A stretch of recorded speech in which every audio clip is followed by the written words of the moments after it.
ರೈತ ಮಿತ್ರರೇ, ನಾನು ಇಷ್ಟು ದಿನ ಎಲ್ಲರಂತೆ ನನ್ನ ಕೃಷಿ ಭೂಮಿಗೆ ಕೆಮಿಕಲ್ ಯುಕ್ತ ಗೊಬ್ಬರ ಹಾಕಿದ್ದೀನಿ, ಕಲರ್ ಔಷಧಿ ಸಿಂಪಡಿಸಿದ್ದೀನಿ, ಲಾಭನೂ ಚೆನ್ನಾಗಿ ಬಂದಿದೆ, ಇಳುವರಿನೂ ಚೆನ್ನಾಗಿ ಬಂದಿದೆ.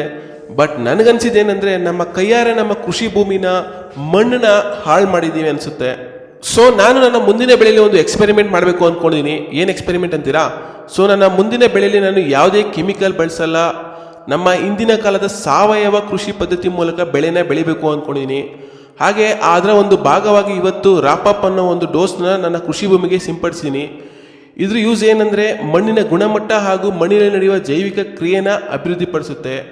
ಹಾಗೆ ನಾನು ನನ್ನ ಮುಂದಿನ ಬೆಳೆಗೆ ಯಾವುದೇ ಗೌರ್ಮೆಂಟ್ ಗೊಬ್ಬರ ಬಳಸಲ್ಲ, ಅಂದರೆ DAP ಗೊಬ್ಬರ ಆ ರೀತಿ ಯಾವುದೇ ರೀತಿ ಗೊಬ್ಬರ ಬಳಸಲ್ಲ. ತಿಪ್ಪೆ ಗೊಬ್ಬರ, ಹಸಿರು ಗೊಬ್ಬರನ ಮಾತ್ರ ಬಳಸ್ತೀನಿ. ಹಾಗೆ ನಾನು ಏನು ಪ್ರಾಮಿಸ್ ಮಾಡ್ತಾ ಇದ್ದೀನಿ ಅಂದರೆ ಯಾವುದೇ ರೀತಿ ಕ್ರಿಮಿನಾಶಕಗಳನ್ನು ಬಳಸಲ್ಲ, ಸಾಧ್ಯವಾದಷ್ಟು ಆರ್ಗಾನಿಕಲಿ ಔಷಧಿನ ಮಾತ್ರ ಬಳಸ್ತೀನಿ. ಈ ನನ್ನ ಪ್ರಯೋಗಕ್ಕೆ ಸುಮಾರು 50,000 ಖರ್ಚಾಗ್ಬೋದು, ನಷ್ಟನೂ ಆಗ್ಬೋದು, ತೊಂದರೆ ಇಲ್ಲ. ಬಟ್ ನಾನು ಈ ಪ್ರಯೋಗದಲ್ಲಿ ಗೆದ್ದರೆ ಅದು ಪ್ರತಿಯೊಬ್ಬ ರೈತನ ಗೆಲುವು ಅಂದ್ಕೊಂಡಿದ್ದೀನಿ. ಸೊ ದಯವಿಟ್ಟು ನನ್ನ ಮುಂದಿನ ಬೆಳೆ ಅಪ್ಡೇಟ್ಗಾಗಿ ಈ ನನ್ನ ಪೇಜನ್ನು ಫಾಲೋ ಮಾಡಿ.